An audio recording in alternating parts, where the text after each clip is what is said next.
Greetings, explorers of the ether, and welcome to this, the Horror Story Corner, where today's classic tale is a cautionary one that teaches us just what might occur should we have a blatant disregard or disrespect for others, their cultures, and their religions. It involves one of my favourite supernatural creatures, the werewolf, and a man named Fleet, who, upon one intoxicated evening, shows a great lack of respect towards a temple dedicated to Hanuman. A costly mistake that will transport him here before us in the shadowy realm of the Horror Story Corner. I hope you enjoy Rudyard Kipling's The Mark of the Beast. Your gods and my gods. Do you or I know which are the stronger? East of Suez, some hold the direction control of Providence ceases, man being there handed over to the power of the gods and devils of Asia, and the Church of England Providence only exercising an occasional and modified supervision in the case of Englishmen. This theory accounts for some of the more unnecessary horrors of life in India. It may be stretched to explain my story. My friend Strickland of the police, who knows as much of natives of India as is good for any man, can bear witness to the facts of the case. Dumois, our doctor, also saw what Strickland and I saw. The inference which he drew from the evidence was entirely incorrect. He is dead now. He died in a rather curious manner, which has been elsewhere described. When Fleet came to India, he owned a little money and some land in the Himalayas, near a place called Dharamsala. Both properties had been left him by an uncle, and he came out to finance them. He was a big, heavy, genial, and inoffensive man. His knowledge of natives was, of course, limited, and he complained of the difficulties of the language. He rode in from his place in the hills to spend New Year in the station, and he stayed with Strickland. On New Year's Eve there was a big dinner at the club, and the night was excusably wet. When men foregather from the uttermost ends of the empire, they have a right to be riotous. The frontier had sent down a contingent of Cachamalivos, who had not seen 20 white faces for a year, and were used to ride 15 miles to dinner at the next fort, at the risk of a Khyber bullet, where their drinks should lie. They profited by their new security, for they tried to play pool with a curled-up hedgehog found in the garden, and one of them carried the marker round the room in his teeth. Half a dozen planters had come in from the south, and were talking horse to the biggest liar in Asia, who was trying to cap all their stories at once. Everybody was there, and there was a general closing up of ranks, and taking stock of our losses in dead or disabled that had fallen during the past year. It was a very wet night, and I remember that we sang Auld Lang Syne with our feet in the Polo Championship Cup, and our heads among the stars, and swore that we were all dear friends. Then some of us went away and annexed Burma, and some tried to open up the Sudan, and were opened up by fuzzies in that cruel scrub outside Suakim. And some found stars and medals, and some were married, which was bad, and some did other things which were worse, and the others of us stayed in our chains and strove to make money on insufficient experiences. Fleet began the night with sherry and bitters, drank champagne steadily up to dessert, then raw rasping Capri with all the strength of whiskey, took Benedictine with his coffee, 4 or 5 whiskies and sodas to improve his pool strokes, beer and bones at 2:30, winding up with old brandy. Consequently, when he came out at 3:30 in the morning, into 14 degrees of frost, he was very angry with his horse for coughing, and tried to leapfrog into the saddle. The horse broke away and went to his stables, so Strickland and I formed a guard of dishonour to take Fleet home. Our road lay through the bazaar, close to a little temple of Hanhuman, the monkey god, who is a leading divinity worthy of respect. All gods have good points, just as have all priests. Personally, I attach much importance to Hanuman, and am kind to his people. The great grey apes of the hills, one never knows when one may want a friend. There was a light in the temple, and as we passed we could hear voices of men chanting hymns. In a native temple, the priests rise at all hours of the night to do honour to their god. Before we could stop him, Fleet dashed up the steps, patted 2 priests on the back, and was gravely grinding the ashes of his cigar butt into the forehead of the red stone image of Hanuman. Strickland tried to drag him out, but he sat down and said solemnly, "See that? Mark of the beast. Isn't it fine?" In half a minute the temple was alive and noisy, and Strickland, who knew what came of polluting gods, said that things might occur. He, by virtue of his official position, long residence in the country, and weakness for going among the natives, was known to the priests, and he felt unhappy. Fleet sat on the ground and refused to move. He said that good old Hanuman made a very soft pillow. Then, without any warning, a silver man came out of a recess behind the image of the god. He was perfectly naked in that bitter, bitter cold, and his body shone like frosted silver, for he was what the Bible calls a leper as white as snow. Also, he had no face, because he was a leper of some years' standing, and his disease was heavily upon him. We too stooped to haul Fleet up, and the temple was filling and filling with folk who seemed to spring from the earth, when the silver man ran under our arms, making a noise exactly like the mewing of an otter, caught Fleet round the body, and dropped his head on Fleet's breast before we could wrench him away. Then he retired to a corner and sat mewing a while. The crowd blocked all the doors. The priests were very angry until the silver man touched Fleet. That nuzzling seemed to sober them. At the end of a few minutes' silence, one of the priests came to Strickland and said in perfect English, "Take your friend away. He has done with Hanuman, but Hanuman has not done with him." The crowd gave room, and we carried Fleet into the road. Strickland was very angry. He said that we might all 3 have been knifed, and that Fleet should thank his stars that he had escaped without injury. Fleet thanked no one. He said that he wanted to go to bed. He was gorgeously drunk. We moved on, Strickland silent and wrathful, until Fleet was taken with violent shivering fits and sweating. He said that the smells of the bazaar were overpowering, and he wondered why slaughterhouses were permitted so near English residences. "Can't you smell the blood?" said Fleet. We put him to bed at last, just as the dawn was breaking, and Strickland invited me to have another whiskey and soda. While we were drinking, he talked of the trouble in the temple, and admitted that it baffled him completely.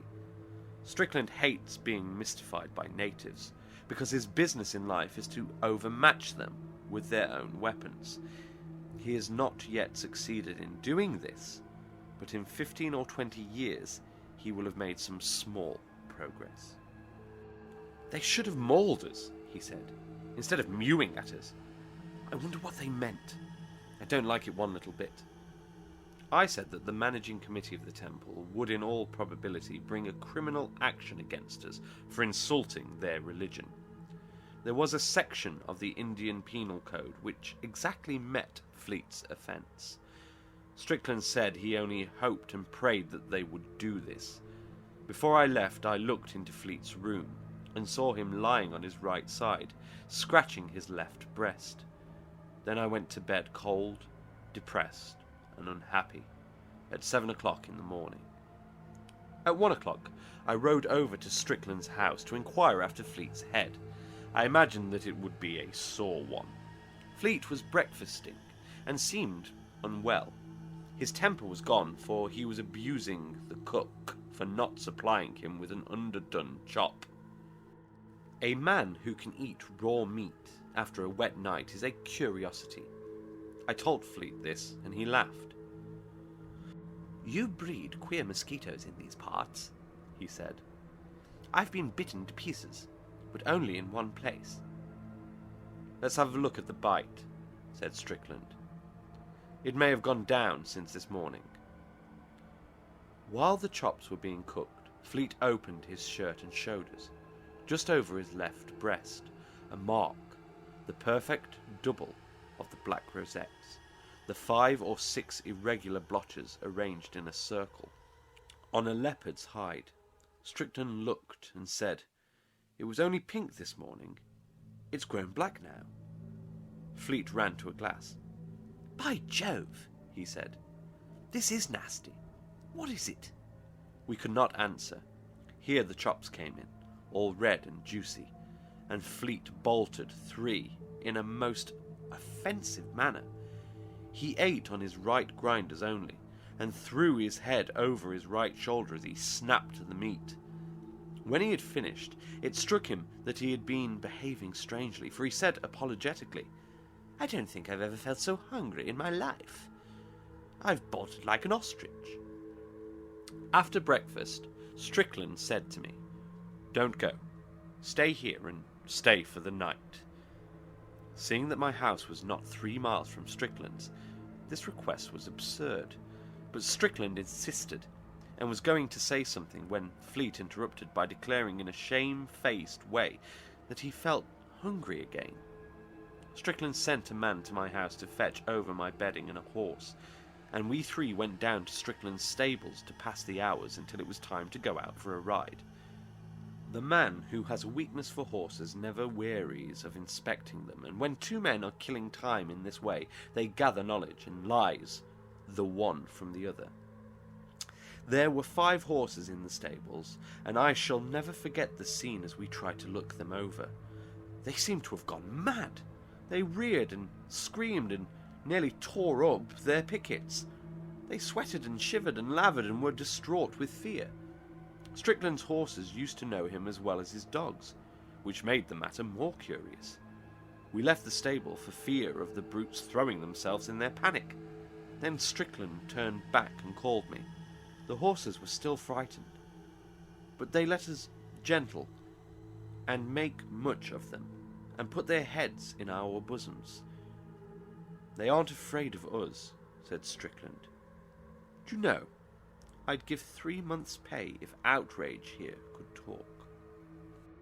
But Outrage was dumb, and could only cuddle up to his master and blow out his nostrils, as is the custom of horses when they wish to explain things but can't.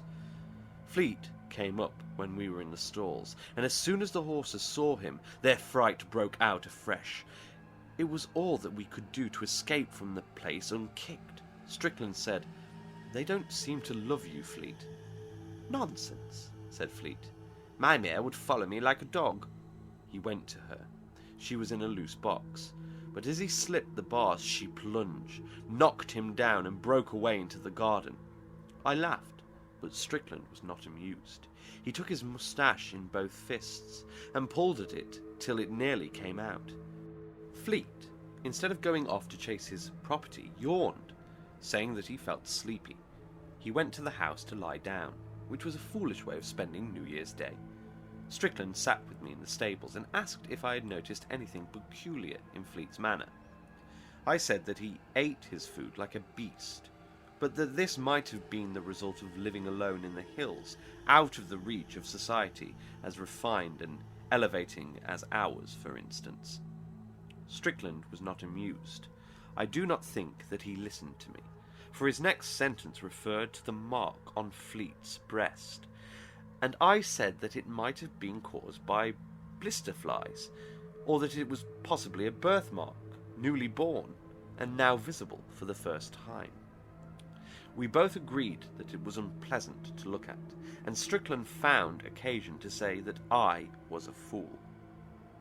"I can tell you what I think now," said he, "because you would call me a madman. But you must stay with me for the next few days, if you can. I want you to watch Fleet, but don't tell me what you think till I have made up my mind." "But I am dining out tonight," I said. "So am I," said Strickland, "and so is Fleet, at least if he doesn't change his mind." We walked about the garden smoking, but saying nothing, because we were friends, and talking spoils good tobacco, till our pipes were out. Then we went to wake up Fleet. He was wide awake and fidgeting about his room. "I say, I want some more chops," he said. "Can I get them?" We laughed and said, "Go and change. The ponies will be round in a minute." "All right," said Fleet. "I'll go when I get the chops. Underdone ones, mind." He seemed to be quite in earnest. It was 4 o'clock, and we had had breakfast at 1. Still, for a long time he demanded those underdone chops. Then he changed into riding clothes and went into the veranda. His pony, the mare had not been caught, would not let him near. All 3 horses were unmanageable, mad with fear, and finally Fleet said that he would stay at home and get something to eat. Strickland and I rode out wondering. As we passed the temple of Hanuman, the silver man came out and mewed at us. "He is not one of the regular priests in the temple," said Strickland. "I think I should peculiarly like to lay my hands on him." There was no spring in our gallop on the race course that evening. The horses were stale, and moved as though they had been ridden out. "The fright after breakfast has been too much for them," said Strickland. That was the only remark he made through the remainder of the ride. Once or twice I think he swore to himself, but that did not count. We came back in the dark at 7 o'clock and saw that there were no lights in the bungalow. "Careless ruffians my servants are," said Strickland. My horse reared at something on the carriage drive, and Fleet stood up under its nose. "What are you doing, grovelling about the garden?" said Strickland. But both horses bolted and nearly threw us. We dismounted by the stables and returned to Fleet, who was on his hands and knees under the orange bushes. "What the devil's wrong with you?" said Strickland. Nothing in the world," said Fleet, speaking very quickly and thickly. I've been gardening, botanizing, you know. The smell of the earth is delightful. I think I'm going for a long walk, all night." Then I saw there was something excessively out of order somewhere, and I said to Strickland, "I am not dining out." "Bless you," said Strickland. "Here, Fleet, get up. You'll catch fever there. Come in to dinner and let's have the lamps lit. We'll all dine at home." Fleet stood up unwillingly and said, No lamps. It's much nicer here. Let's dine outside and have some more chops. Lots of them, and underdone, bloody ones with gristle." Now, a December evening in northern India is bitterly cold, and Fleet's suggestion was that of a maniac. "Come in," said Strickland sternly. "Come in at once." Fleet came, and when the lamps were brought, we saw that he was literally plastered with dirt from head to foot. He must have been rolling in the garden. He shrank from the light and went to his room. His eyes were horrible to look at. There was a green light behind them, not in them, if you understand, and the man's lower lip hung down. Strickland said, "There is going to be trouble. Big trouble tonight. Don't you change your riding things." We waited and waited for Fleet's reappearance, and ordered dinner in the meantime. We could hear him moving about his own room, but there was no light there. Presently from the roof came a long, drawn howl of a wolf. People write and talk lightly of blood running cold and hair standing up and things of that kind. Both sensations are too horrible to be trifled with. My heart stopped as though a knife had been driven through it, and Strickland turned as white as the tablecloth. The howl was repeated, and was answered by another howl far across the fields. That set the gilded roof on the horror. Strickland dashed into Fleet's room. I followed, and we saw Fleet getting out of the window. He made beast noises in the back of his throat. He could not answer us when we shouted at him. He spat.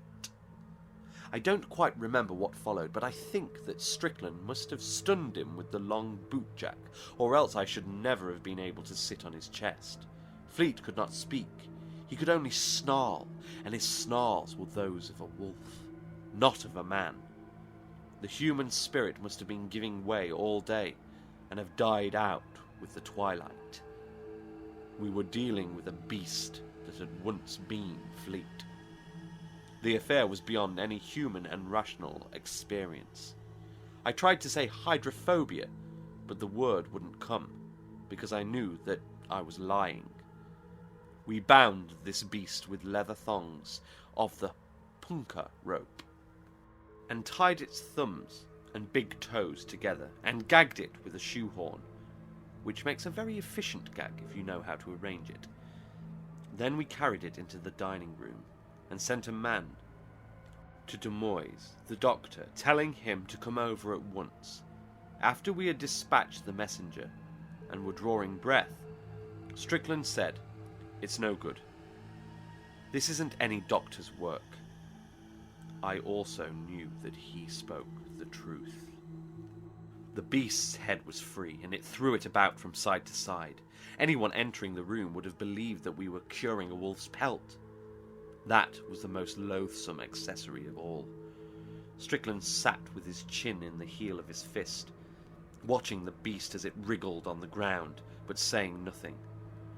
The shirt had been torn open in the scuffle and showed the black rosette mark on the left breast. It stood out like a blister. In the silence of the watching we heard something without, mewing like a she-otter. We both rose to our feet, and I answer for myself, not Strickland, felt sick, actually and physically sick.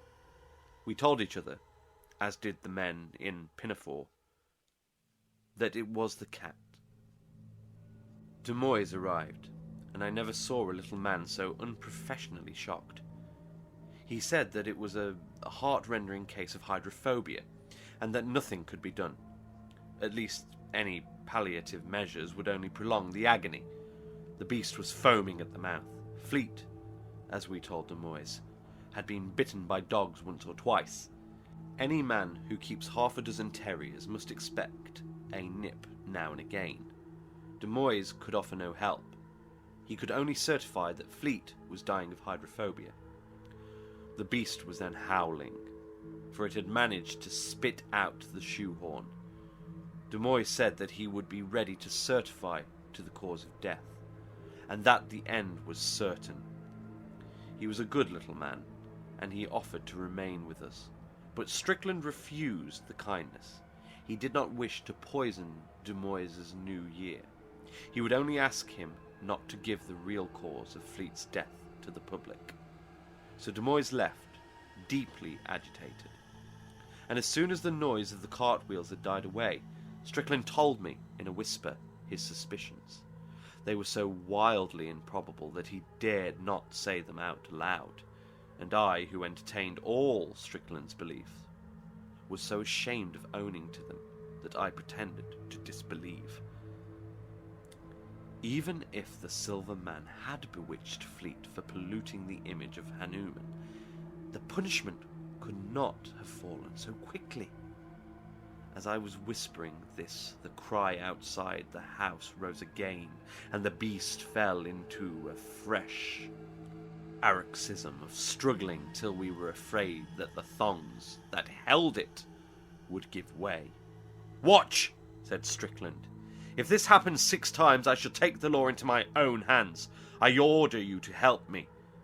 He went into his room and came out in a few minutes with the barrels of an old shotgun, a piece of fishing line, some thick cord, and his heavy wooden bedstead. I reported that the convulsions had followed the cry by 2 seconds in each case, and the beast seemed perceptibly weaker. Strickland muttered, "But he can't take away the life. He can't take away the life." I said, though I knew that I was arguing against myself, "It may be a cat. It must be a cat. If the Silver Man is responsible, why does he dare come here?" Strickland arranged the wood on the hearth, put the gun barrels into the glow of the fire, spread the twine on the table, and broke a walking stick in 2. There was 1 yard of fishing line, gut-lapped with wire, such as is used for mahseer fishing, and he tied the 2 ends together in a loop. Then he said, "How can we catch him? He must be taken alive and unhurt." I said that we must trust in Providence, and go out softly with polo sticks into the shrubbery at the front of the house. The man or animal that made the cry was evidently moving round the house as regularly as a night watchman. We could wait in the bushes till he came by and knock him over. Strickland accepted this suggestion, and we slipped out from a bathroom window into the front veranda, and then across the carriage drive into the bushes. In the moonlight, we could see the leper coming round the corner of the house. He was perfectly naked, and from time to time he mewed and stopped to dance with his shadow. It was an unattractive sight, and thinking of poor Fleet, brought to such degradation by so foul a creature, I put away all my doubts and resolved to help Strickland from the heated gun barrels to the loop of twine, from the loins to the head and back again, with all tortures that might be needful. The leper halted in the front porch for a moment, and we jumped out on him with the sticks. He was wonderfully strong, and we were afraid that he might escape or be fatally injured before we caught him. We had an idea that lepers were frail creatures, but this proved to be incorrect. Strickland knocked his legs from under him, and I put my foot on his neck. He mewed hideously, and even through my riding boots I could feel that his flesh was not the flesh of a clean man. He struck at us with his hand and feet stumps. We looped the lash of a dog whip round him, under the armpits, and dragged him backwards into the hall, and so into the dining room where the beast lay. There we tied him with trunk straps. He made no attempt to escape, but mewed. When we confronted him with the beast, the scene was beyond description. The beast doubled backwards into a bow, as though he had been poisoned with strychnine, and moaned in the most pitiable fashion. Several other things happened also, but they cannot be put down here. "I think I was right," said Strickland. "Now we will ask him to cure this case." But the leper only mewed. Strickland wrapped a towel round his hand and took the gun barrels out of the fire. I put the half of the broken walking stick through the loop of fishing line and buckled the leper comfortably to Strickland's bedstead. I understood then how men and women and little children can endure to see a witch burnt alive, for the beast was moaning on the floor, and though the Silver Man had no face, you could see horrible feelings passing through the slab that took its place, exactly as waves of heat play across red-hot iron, gun barrels, for instance. Strickland shaded his eyes with his hand for a moment, and we got to work. This part is not to be printed. The dawn was beginning to break when the leper spoke. His mewings had not been satisfactory up until that point. The beast had fainted from exhaustion, and the house was very still. We unstrapped the leper and told him to take away the evil spirit. He crawled to the beast and laid his hand upon the left breast. That was all. Then he fell face down and whined, drawing in his breath as he did so. We watched the face of the beast and saw the soul of Fleet coming back into the eyes. Then a sweat broke out on the forehead, and the eyes, they were human eyes, closed. We waited for an hour, but Fleet still slept. We carried him to his room and bade the leper go, giving him the bedstead and the sheet on the bedstead to cover his nakedness, the gloves and the towels with which we had touched him, and the whip that had been hooked round his body. He put the sheet about him and went out into the early morning, without speaking or mewing. Strickland wiped his face and sat down. A night gong, far away in the city, made 7 o'clock. "Exactly 24 hours, said Strickland, "and I've done enough to ensure my dismissal from the service, besides permanent quarters in a lunatic asylum. Do you believe that we are awake?" The red-hot gun barrel had fallen on the floor and was singeing the carpet. The smell was entirely real. That morning at 11, we two together went to wake up Fleet. We looked and saw that the black leopard rosette on his chest had disappeared. He was very drowsy and tired, but as soon as he saw us, he said, "Oh, confound you fellows! Happy New Year to you! Never mix your liquors. I'm nearly dead." "Thanks for your kindness, but you're over time," said Strickland. "Today is the morning of the 2nd. You've slept the clock round with a vengeance." The door opened, and little de Moise put his head in. He had come on foot, and fancied that we were laying out Fleet. "I've brought a nurse," said de Moise. "I suppose that she can come in for what is necessary." "By all means," said Fleet cheerfully, sitting up in bed. "Bring on your nurses." De Moise was dumb. Strickland led him out and explained that there must have been some mistake in the diagnosis. De Moise remained dumb and left the house hastily. He considered that his professional reputation had been injured and was inclined to make a personal matter of the recovery. Strickland went out too. When he came back, he said that he had been to call on the temple of Hanuman to offer redress for the pollution of the god, and had been solemnly assured that no white man had ever touched the idol, and that he was an incarnation of all the virtues labouring under a delusion. "What do you think?" said Strickland. I said, "There are more things." But Strickland hates that quotation. He says that I have worn it threadbare. One other curious thing happened which frightened me as much as anything in all the night's work. When Fleet was dressed, he came into the dining room and sniffed. He had a quaint trick of moving his nose when he sniffed. "Horrid doggy smell in here," said he.